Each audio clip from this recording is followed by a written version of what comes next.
Afternoon sun blazed over Seoul's Gangnam district, casting long shadows between gleaming skyscrapers and luxury boutiques. The sidewalks pulsed with life, designer-clad shoppers, harried business people, and tourists snapping photos of everything that sparkled. Pamela Johnson was none of these things.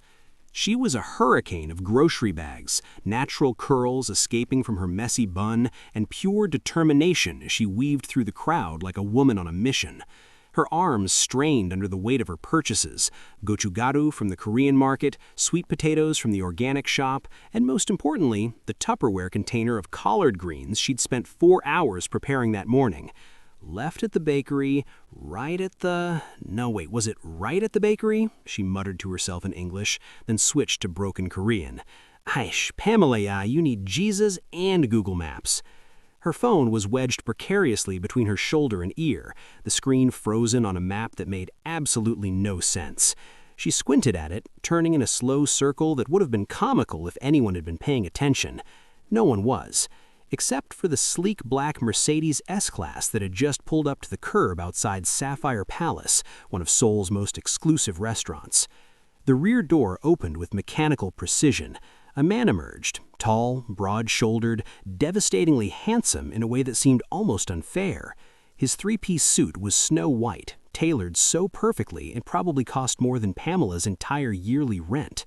His expression was ice, his movements calculated, his presence commanding enough that pedestrians instinctively parted around him like the Red Sea. This was Kang Tae-hyun, though Pamela had no idea. She also had no idea she was on a collision course with destiny. Maybe if I just... Oh, Lord! Crash! The impact was spectacular. Grocery bags went airborne, sweet potatoes rolled across pristine concrete like bowling balls, and the collard greens, those precious 4-hour labor-of-love collard greens, exploded across Taehyun's white suit in a spectacular splash of pot liquor and leafy green glory. Time seemed to freeze.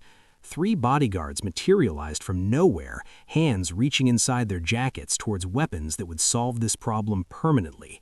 Pamela saw none of this. Oh my goodness, Mrs. Kim is going to kill me. Those took 4 hours. She immediately started brushing the greens off his suit with her bare hands, completely oblivious to the death sentence she'd just earned. Sir, I am so sorry, but also, and I'm just being honest here, why are you wearing white to eat? That's just asking for trouble. White after Labor Day, in front of a restaurant? Baby, that's a whole choice. Kang Tae-hyun stood completely still, shock written across his normally impassive face. In his 32 years of life, 20 of them spent building Seoul's most powerful underground empire, no one had ever, 1. touched him without permission, 2. survived touching him, 3. lectured him about fashion, 4. called him baby. His bodyguards exchanged confused glances. Should they shoot? Wait for orders? One of them cleared his throat meaningfully. Kang Tae-hyun raised one hand, a silent command that stopped everything.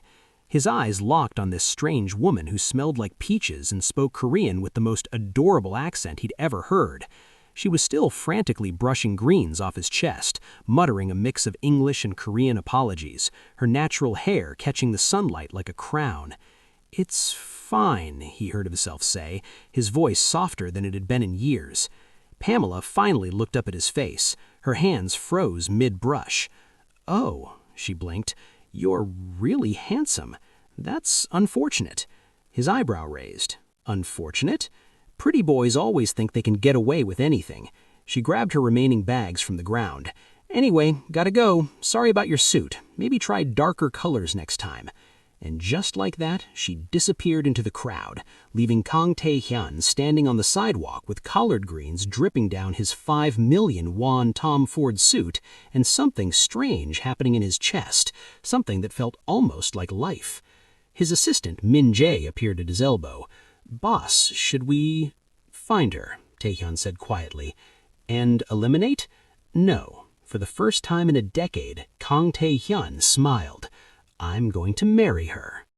Years earlier, Pamela Johnson had stood in her Atlanta apartment staring at a plane ticket to Seoul and wondering if she'd lost her mind.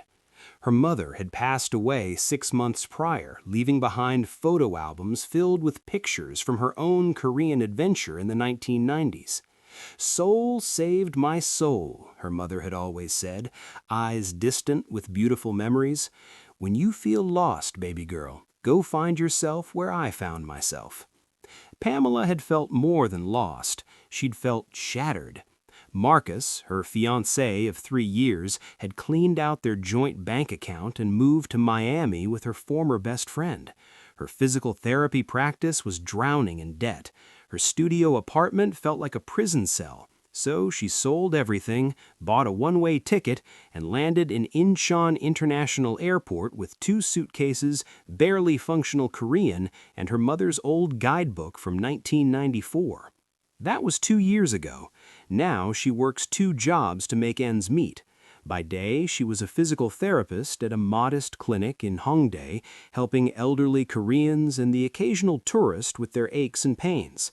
By night, she worked at Paradise Members Club, an exclusive establishment where Seoul's wealthy elite paid premium prices for therapeutic massages. The money was good. The loneliness was real. Except for Mrs. Kim. Sweet 79-year-old Mrs. Kim lived in the apartment next door and had adopted Pamela the moment she'd moved in. "You look like my granddaughter," she'd said in simple Korean, pressing a container of homemade kimchi into Pamela's confused hands. "I will teach you Korean. You teach me, what is that music you always sing?" "Gospel, Homioni. It's gospel music." Their friendship had bloomed like spring in Seoul. Mrs. Kim taught her Korean phrases and how to navigate the subway. Pamela taught her about soul food and R&B. They watched K-dramas together, Mrs. Kim translating the parts Pamela couldn't understand, both of them crying at the romantic parts. When Mrs. Kim had been hospitalized last week with pneumonia, Pamela had been devastated. Hence the collard greens. Mrs. Kim had mentioned wanting to try them, so Pamela had spent her entire morning off cooking them perfectly, using her late mother's recipe. And now they were splattered across some random handsome man's suit. "Perfect, Pamela, just perfect," she muttered to herself as she finally found the hospital, 40 minutes late and sweet potato-less. Paradise Members Club occupied the top 3 floors of the building in Cheongdam-dong, where Seoul's ultra-wealthy came to relax away from prying eyes. The entry fee alone was 50 million won per year, pocket change for the members, a fortune for everyone else. Pamela had worked there for 8 months and still felt like an imposter every time she walked through the marble lobby. "You're late," her supervisor, Mrs. Park, said, not unkindly. Mrs. Park was one of the few people at the club who treated Pamela like a person instead of an exotic novelty. "VIP room 7, last-minute booking, very important client." How important? The kind where you smile no matter what he says or does? Pamela's stomach tightened, but she nodded. She needed this job. Mrs. Kim's hospital bills were piling up, and her day job barely covered rent. She grabbed fresh towels, checked her appearance in the mirror, professional white uniform, hair pulled back neatly, minimal makeup, and headed for VIP room 7. The moment she opened the door, her world tilted sideways. Him, collard greens guy, lying on her massage table in a white robe, looking like he owned the place, which, she would later learn, he basically did. "You," she breathed. Kang Tae-yoon turned his head, and his expression of calculated indifference melted into something warm. "You. What are you? How did you?" Pamela's professional training warred with her instinct to run. "Sir, if you're stalking me, I need to inform you that's illegal in Korea." "I'm not stalking you. I have back pain." "You have back pain. Severe back pain. Debilitating even." "Uh-huh." Pamela crossed her arms. "And you just happened to book an appointment at the exact place I work on the exact day I'm working. Coincidence is a beautiful thing. That's not what coincidence means." They stared at each other. Kang Tae-hyun's lips twitched, the closest thing to a smile most people ever saw from him. Pamela sighed. She couldn't afford to lose this job by refusing a client, no matter how suspicious the circumstances. "Fine. Lie face down, and keep your hands where I can see them." "You think I can't be trusted?" "Baby, I don't even know your name."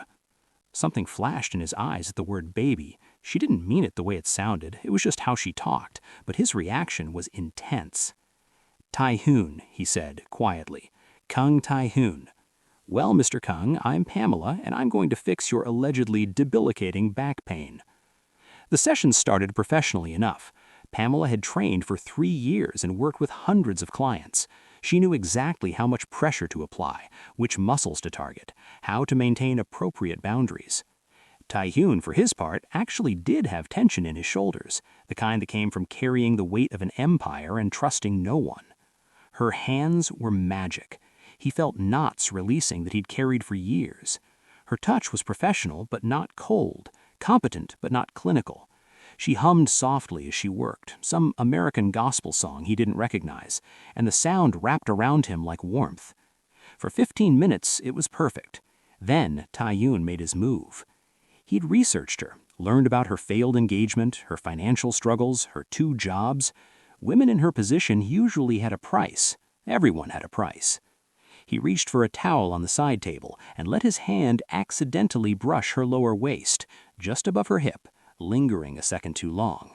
He laughed, a testing sound, the kind men make when they think they're irresistible and want to see how women will react. The slap echoed through the entire 3rd floor of Paradise Members Club. Pamela's handprint appeared on Tai-hoon's cheek in vivid red as he sat up in shock. Around them, the sound seemed to freeze time itself. In the hallway outside, Min-jae, who had been waiting nervously, started to reach for his weapon. "It's not everyone you should try that with." Pamela's voice could have cut diamond. Her eyes blazed with a fury that made her absolutely magnificent. "I don't care if you own this whole building. Hell, if you own the whole city. Keep your hands to yourself. Where I'm from, that'll get you more than a slap, honey. That'll get you hurt." She grabbed her supplies with shaking hands, her professionalism cracking to reveal genuine anger and hurt underneath. "I worked 2 jobs to survive in this city. I left everything I knew to start over, and I did not come all the way to Seoul to be disrespected by some pretty boy who thinks his money means he can touch women without permission." Tai-hoon sat frozen, one hand on his burning cheek, a dazed smile slowly spreading across his face. The Ice Prince, Seoul's most feared power broker, looked at his assistant with absolute certainty. "I'm going to marry her." "What?" "You heard me." Tai-hoon walked to the window, watching Pamela's figure disappear down the street below, practically running away from the building. "Find out everything about her, her favorite foods, her dreams, her fears, everything." "Boss, she just assaulted you." "She defended her dignity." Tai-hoon touched his cheek again, almost reverently. "No one's ever done that before. Everyone either fears me or wants something from me. But her? She just wanted me to respect her boundaries." Min-jae lowered his weapon, resigned to whatever insanity was about to unfold. "What are you going to do?" Tai-hoon's smile was the most genuine thing Min-jae had seen in 15 years. "I'm going to make her fall in love with me. And if she refuses, then I'll try harder." The flower fiasco. At 6 a.m. the next morning, Min-jae stood in Tae-hoon's office holding a clipboard and looking deeply uncomfortable. "Boss, are you sure about this?" 1,000 roses, red, with a card that says, "I'm sorry, please give me a chance to apologize properly." That's a lot of roses. Is it not enough? Should it be 2,000? No, I mean... Min-jae pinched the bridge of his nose. "Sir, with respect, this seems excessive." "Min-jae, I touched her inappropriately and laughed about it. Excessive is the minimum acceptable response." Min-jae couldn't argue with that logic, so he made the arrangements. By 8 a.m., a flower truck was loaded. By 9 a.m., it was en route. By 9:30 a.m., 1,000 roses were being delivered to the wrong apartment. "Building 3, Unit 402, the delivery man read from his clipboard, knocking on the door. Mrs. Choi, Pamela's 87-year-old neighbor, opened the door in her traditional hanbok. Her eyes widened to the size of saucers as roses flooded her doorway like a crimson tsunami. "For me?" she gasped in Korean. "For the resident of Unit 402. Mrs. Choi's hands flew to her chest. The card read, "I'm sorry. Please give me a chance to apologize properly. K.T." "Kim Tae-ho from the Senior Center!" she shrieked. "I knew he liked me!" 2 buildings over, Pamela was video calling her best friend Keisha while getting ready for work. "Girl, you slapped a client?" "He touched me, inappropriately, with that testing little laugh like he was seeing if I'd be cool with it." "I'm not mad at you, I'm proud of you. But Pam, you might get fired." "I know," Pam slumped against her counter, "but Keisha, I came here to find myself, not to be some rich man's plaything." "Preach! Oh Lord, Pam, what is happening outside your window?" Pamela looked out to see Mrs. Choi on her balcony, now dressed in a sequined tracksuit, taking selfies with approximately 1,000 roses while blasting BTS from a Bluetooth speaker. Mrs. Choi joined a cult? In a sequined tracksuit? This is Seoul. Anything is possible. Piano disaster. Min Jae had learned many things working for Kang Tae-hoon. He'd learned how to dispose of evidence, how to negotiate with corrupt officials, and how to source rare rubber duckies on the black market. He had not learned how to fit a grand piano up a narrow Seoul apartment stairwell. "It won't fit," the delivery foreman said for the 15th time, sweat pouring down his face.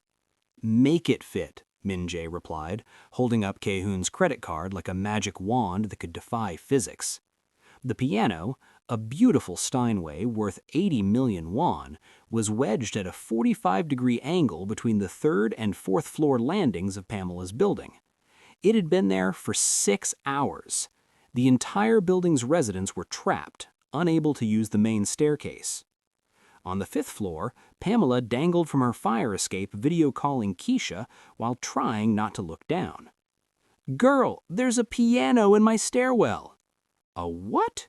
"A whole grand piano, like concert-sized. It's been there for 3 days, Keisha. I've been climbing out my window like I'm an action movie." "Who sends someone a piano?" "I don't know." Pamela's voice cracked between laughter and tears. "But when I find out, we're gonna have words." Below, Mrs. Choi was being lowered by firefighters while still clutching her BTS albums. Mrs. Kim, recently released from the hospital, was being carried down by 2 very patient paramedics. The building management finally removed the piano with a construction crane through Pamela's window, damaging her doorframe and wall in the process. Tae-hoon paid for all repairs, plus 6 months' rent for everyone in the building. Anonymously, of course. "Boss, maybe this isn't—" "I'm enrolling." Min Jae looked at the flyer. "Southern Soul Food meets Korean cuisine, a fusion cooking experience with Chef Pamela Johnson. You've never cooked anything in your life. Then it's time I learned. Your knife skills are only useful for threatening people. I can adapt." He could not adapt. Within 10 minutes of entering Pamela's cooking class at the Itaewon Community Center, Tae-hyun had somehow set soup on fire. Water-based soup. "How?" the instructor shrieked, backing away from flames that should not exist. "How is the soup burning? It's 90% water." Tae-hyun stirred the flaming pot thoughtfully, genuinely confused. "Is this not normal? In chemistry, don't liquids—" "Baby, soup is water-based." Pamela rushed over with a fire extinguisher, her protective instincts overriding her anger at seeing him again. What did you? She recognized him through the smoke. "You, the collard greens guy." Foam sprayed everywhere as alarms blared. "Why are you everywhere I am? Are you following me?" Other students fled. The instructor collapsed into a chair, fanning herself. Somewhere, a sprinkler system activated. Tae-hyun stood covered in fire-retardant foam, water dripping from his 2 million won jacket, and said with complete sincerity, "I wanted to learn to cook." "You need to learn physics first. Water doesn't burn." "Apparently it can under the right circumstances." "That's not—" Pamela stopped, studying his face. Behind the expensive clothes and perfect features, she saw something unexpected, genuine vulnerability. He wasn't mocking her or playing games. He looked like a lost puppy who'd accidentally destroyed everything while trying to help. "Why?" she asked quietly as firefighters rushed past them. Taehyun met her eyes. The Ice Prince melted just a little. "Because you told me I was different. Then I proved I wasn't. I wanted to be the man you thought I was before I ruined it." Something in Pamela's chest twisted painfully. By Saturday, every major billboard in Seoul displayed the same messages in English. "Pamela, I'm sorry. Please give me a chance. I don't even like touching wastes. I will learn to cook without fire." The problem with grand romantic gestures in a city of 10 million people, Seoul had a lot of Pamelas. Min Jae's office became ground zero of confusion. Pamela Kim, Pamela Lee, Pamela Park, black women, white women, Korean women with English names, and somehow even a man named Pamela. "Which Pamela?" Min Jae screamed into his phone, while a line of confused women stretched down the hallway. "The one who slapped me. They're all offering to slap you, sir. Pamela number 17 just said she'd do it for free if you're rich." On line 2 of the Seoul Metro, the real Pamela Johnson sat frozen, staring at a billboard through the window. Her kimbap fell forgotten in her lap. Her phone exploded with messages. Mrs. Kim: "Pamela, you're famous. Is this the collard greens man?" Keisha: "Girl, you've got a man buying billboards in Seoul." Her supervisor, Mrs. Park: "Is this why Mr. Kong requested you specifically? Should I be concerned?" Random number: "Hi, I'm Pamela number 6 in line at some office building. Are you the real Pamela? Because this is hilarious." Pamela started laughing, first a giggle, then a full laugh that made other subway passengers stare. She laughed until tears streamed down her face, until her stomach hurt, until she couldn't breathe. This ridiculous, beautiful, infuriating man was buying billboards to apologize for touching her waist. He'd sent flowers to the wrong address, deployed 20 men with melons, fake poisoned himself, then really poisoned himself, stuck a piano in her stairwell, and set soup on fire. He was either the most determined stalker in history or the most inept romantic. She pulled out her phone and did something she'd sworn she wouldn't do. She searched for Kang Tae-hyun. The results made her blood run cold. The Ice Prince of Seoul, ruthless business tycoon, underground empire, most feared man in Gangnam. Photos of him at exclusive events, always alone, never smiling, radiating power and danger. And underneath it all, buried in a gossip blog from 3 years ago, sources say Kang collects rubber duckies and writes poetry, but these rumors remain unconfirmed. Pamela stared at her phone as the subway rocked beneath her. The man who'd been terrorizing her life with romantic disasters was apparently Seoul's most dangerous businessman. The man who'd laughed while touching her inappropriately had spent the last 2 weeks making an absolute fool of himself trying to apologize. The Ice Prince wrote poetry and was afraid of soup. Lord, what have I gotten myself into? Her phone buzzed, a new message from Mrs. Kim. "He visited me in hospital, brought flowers, asked permission to court you properly. Very respectful boy. Maybe give him a chance. He seems lonely." Pamela's heart did something complicated and inconvenient in her chest. Maybe, just maybe, this wasn't just stalking. Maybe this was a man who'd spent so long being feared that he'd forgotten how to be loved, trying desperately to learn. The first sign of trouble came on Monday morning when Pamela arrived at her day job to find the clinic manager waiting with a security guard. "Miss Johnson, we need to talk." "What's wrong?" "We've received complaints about your credentials. The Korean Medical Board is launching an investigation into your physical therapy license." Pamela's world tilted. "What? My license is legitimate. I have all the paperwork." "There are allegations that your American credentials were falsified, that your transcripts are fraudulent." "That's insane. I can prove—" "You're suspended pending investigation. Please collect your personal items." Pamela stood in the lobby 15 minutes later, holding a box of her belongings, her mind spinning. This didn't make sense. Her credentials were real. She'd jumped through every bureaucratic hoop to work in Korea legally. Her phone rang. Immigration office. "Miss Johnson, this is Officer Park from Immigration Services. We need you to come to our office immediately. There are discrepancies in your visa application." "What discrepancies?" "We'll discuss it in person. You have 48 hours to report or your visa will be automatically revoked." The call ended. Pamela stood on the street, her box of belongings growing heavy, and felt the first flutter of real panic.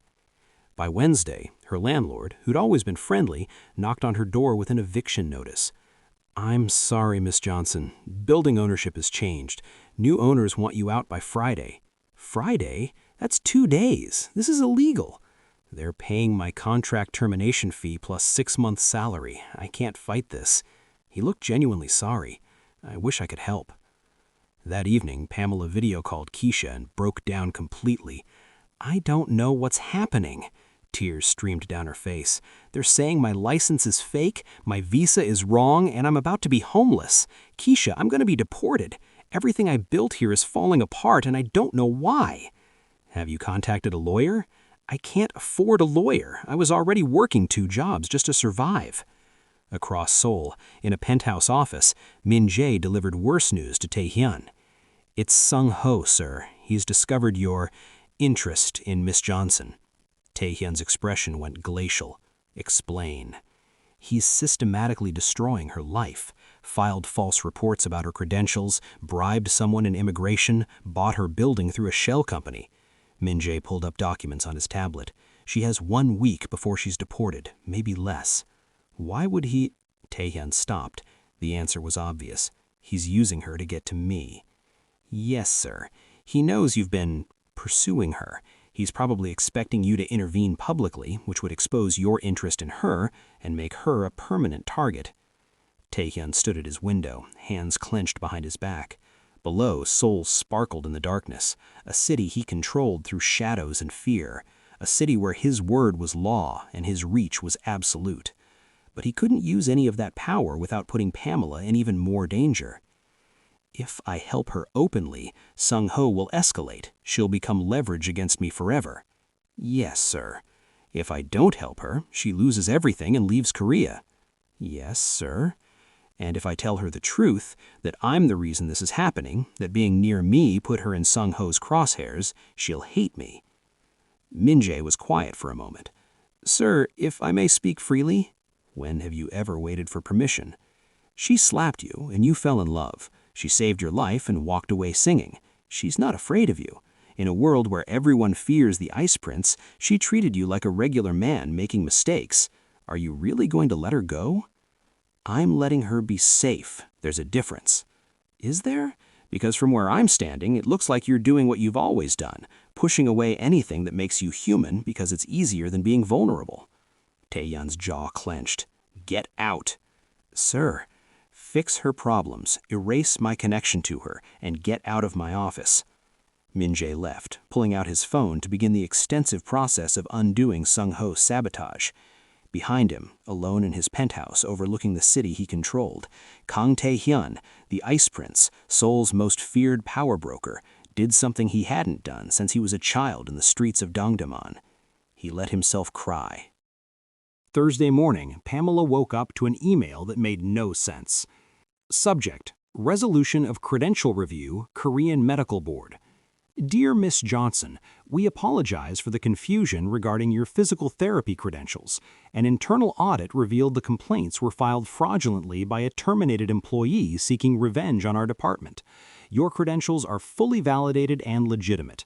Please accept our sincere apologies for this error. Pamela read it 3 times, her coffee growing cold in her hand. An hour later, immigration called. "Miss Johnson, Officer Park again. I apologize profusely. There's been a terrible mistake. Your visa application was flagged in error due to a computer system glitch. Everything is in order. You're not required to report. Again, our deepest apologies." What? "Sometimes our systems have errors. You're all clear. Have a good day." The call ended before she could ask questions. At noon, a lawyer in an expensive suit appeared at her door. "Miss Johnson, I'm attorney Kim from Seoul Legal Partners. I've been retained to handle your housing situation pro bono." "Pro bono? I didn't hire you." "A benefactor who wishes to remain anonymous has covered all legal fees. Your landlord violated multiple housing protection laws. We've negotiated a settlement. You can stay in your apartment for 2 years at your current rate, plus 10 million won in compensation for the illegal eviction attempt." Pamela's head spun. Who hired you?" Attorney Kim smiled professionally. "I'm not at liberty to say. Good day, Miss Johnson." By evening, her landlord appeared with flowers and a formal apology letter, looking terrified. Pamela sat in her apartment surrounded by impossible good fortune and growing suspicion. She wasn't naive. Bureaucratic errors didn't fix themselves overnight. Computer glitches didn't resolve visa issues. Pro bono lawyers didn't appear with cash settlements. Someone had fixed her life. She opened her laptop and began digging. The lawyer worked for Seoul Legal Partners, owned by a subsidiary of Kang Holdings. The immigration officer who called her had previously worked in a department that handled VIP visa expediting, a service Kang Holdings frequently used.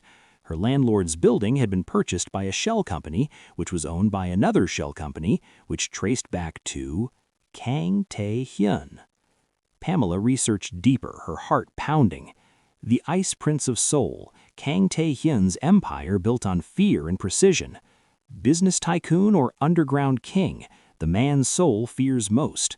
Kang Holdings, legitimate business or organized crime?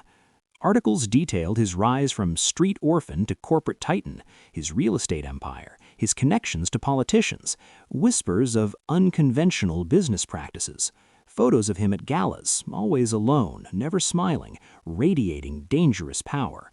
And then, buried in a lifestyle blog, despite his Ice Prince reputation, sources claim Kang collects rubber duckies, writes poetry, and once donated 500 million won anonymously to a children's hospital. But these rumors remain unverified. Pamela stared at her screen, pieces clicking into place. The collard greens, the slap, his shocked reaction like he'd never been rejected before because everyone feared him too much to say no. The flowers to the wrong address, the bodyguards with melons, the burning soup, the billboards. He wasn't a stalker. He was a man who'd spent so long being feared that he'd forgotten how to be human, trying desperately to court a woman who treated him like he was normal. And when his enemies discovered his interest in her, they'd tried to destroy her to hurt him. So he fixed everything and planned to let her go. "Oh, that stupid man," Pamela whispered. She grabbed her jacket. Kang Holdings occupied a gleaming skyscraper in Gangnam. Pamela marched through the lobby in her jeans and Atlanta Falcons hoodie, looking wildly out of place among the suited executives.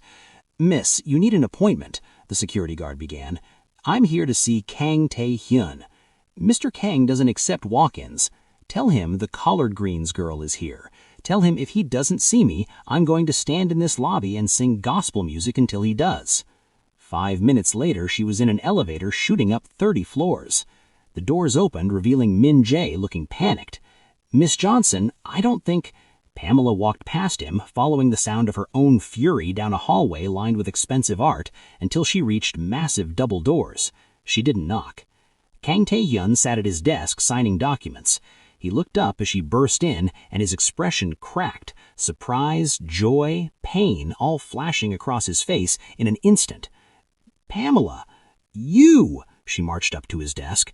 "Collard greens, piano, fire soup, and now you're fixing my life?" He stood slowly, carefully, like she was a wild animal that might bolt. "Pamela, I can explain." "Explain what? Why are you doing all this? Who are you?" Around them, employees scattered. Min Jae quietly pulled the doors shut from outside. Kang Tae-hyun's shoulders slumped. The Ice Prince melted completely, leaving just a tired man who looked older than his 32 years. "Sit down, please." "I'll stand." "Then I'll stand too."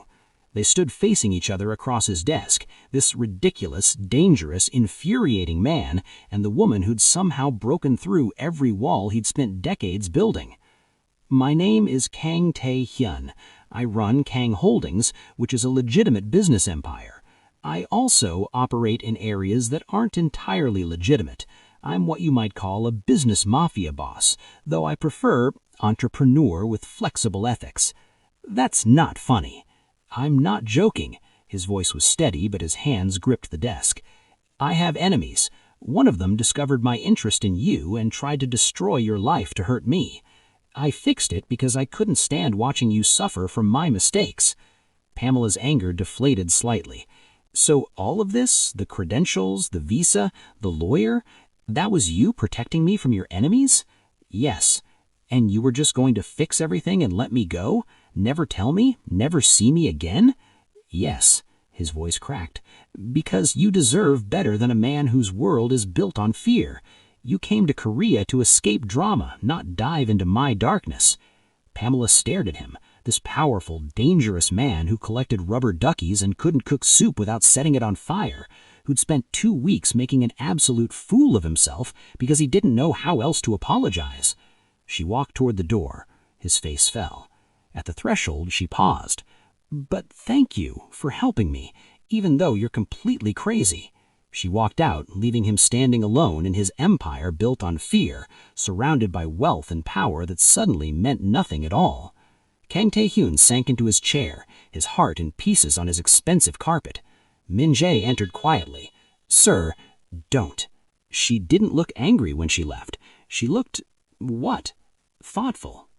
A Saturday evening, Pamela sat in her apartment eating ramyeon and watching a K-drama where the male lead was also a secretly dangerous man trying to protect the woman he loved.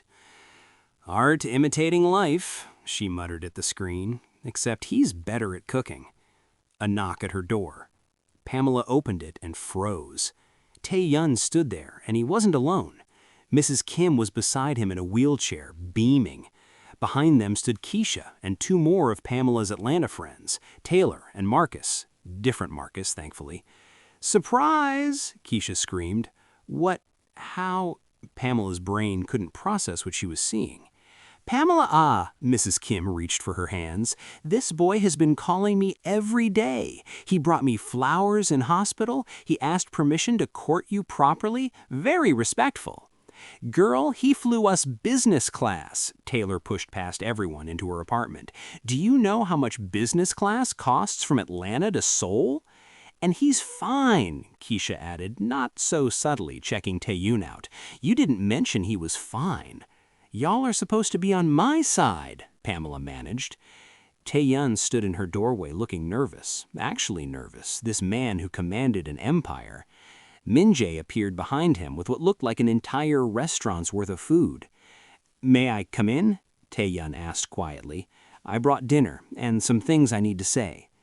Pamela stepped aside, her heart pounding. They all crowded into her small apartment. Min-jae and 2 assistants set up a full Southern soul food feast on her table. Fried chicken, mac and cheese, collard greens, sweet potato pie. "Did you cook this?" Pamela asked suspiciously. "I tried for 2 weeks straight. Your Aunt Cheryl taught me via video call." Tae-yun pulled out his phone, showing her a video call log. 47 calls. The sweet potato pie took 47 attempts. Min-jae says he can't look at sweet potatoes anymore with trauma. Min-jae nodded solemnly from the corner. "It's true, I have pie-related PTSD." Pamela's friends were already eating, making appreciative noises. Mrs. Kim was crying happy tears. Keisha was filming everything for Instagram. Tae-yun pulled out a legal document from his jacket. "This is a contract with the Korean Business Ethics Committee. I'm stepping back from all questionable business practices, going completely legitimate. It'll take time, but I've already started the process. No more gray areas, no more enemies who can hurt people I care about." He set it on the table in front of Pamela. "I know I did everything wrong. I was pushy, ridiculous, stalkerish. I stuck soup on fire, which I'm still not entirely sure how I managed. I stuck a piano in your stairwell. I deployed 20 men with melons. I bought billboards and accidentally summoned every Pamela in Seoul except you." Around them, her friends were trying not to laugh. Mrs. Kim was failing completely at hiding her smile. "But I'm serious about you, about us, about becoming a man worthy of your time." His voice dropped, vulnerable and raw. "I've spent 32 years building walls so high that everyone fears me. Then you crashed into my life with collard greens and treated me like a regular person making mistakes. You slapped me for touching me inappropriately, and it was the most honest thing anyone had done to me in decades." Pamela's eyes were getting suspiciously wet. "I'll wait as long as it takes. I'll take more cooking classes. I'll learn to cook without causing fires." Min-jae is insisting on that clause. "I'll respect your boundaries, your pace, your decisions. But please, Pamela, give me one chance to prove I can be the man you deserve." The apartment was silent, except for Keisha's quiet sniffling. Pamela looked at the feast on her table, perfectly cooked, obviously learned through hours of practice and mistakes. She looked at her friends, flown across the world. She looked at Mrs. Kim's encouraging smile. She looked at this powerful, dangerous man standing in her tiny apartment, offering her his heart with shaking hands. "Did you really make sweet potato pie?" 47 attempts. The first 38 were inedible. Numbers 39 through 45 were questionable. Number 46 was decent. 47 was perfect, according to your Aunt Cheryl, who was terrifying, by the way. Despite everything, Pamela laughed. A real, full, free laugh that seemed to light up the room. "Okay." Tae-yeon blinked. "Okay?" One date. Official date. No pianos, no billboards, no melons, no fires. "No fires," he repeated seriously. "Min-jae has made me promise. And if you touch my waist without asking, I'm slapping you again. I would expect nothing less." Pamela stepped closer, looking up at him. "But if you asked permission first, I might say yes." The Ice Prince smiled, a real smile that transformed his entire face, and everyone in the apartment started cheering. Mrs. Kim was openly weeping. Keisha was recording everything. Taylor was already eating a second piece of pie. Min-jae was wiping his eyes in the corner. "Can I hug you?" Tae-yeon asked softly. "You better?" He pulled her close, and Pamela felt his heart racing against hers. This man who commanded an empire, who everyone feared, who'd spent 2 weeks making a complete fool of himself just to apologize for one mistake. "Thank you," he whispered into her hair, "for giving me a chance. Thank you for learning to cook. The pie is actually perfect. Your Aunt Cheryl threatened to fly to Korea and fight me if I messed it up. That sounds like Aunt Cheryl."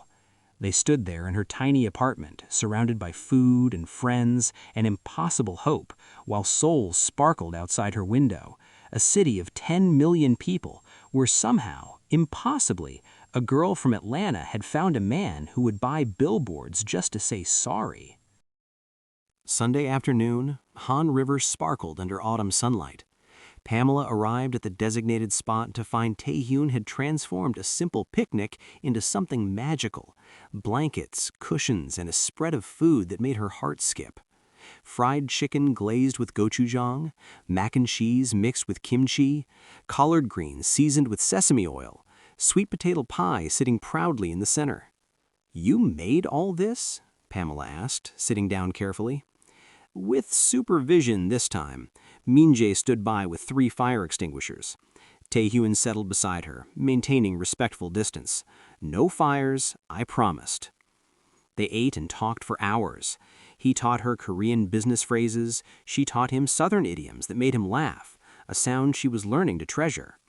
They shared stories, her mother's love for Korea, his childhood on the streets, her terrible breakup, his loneliness at the top.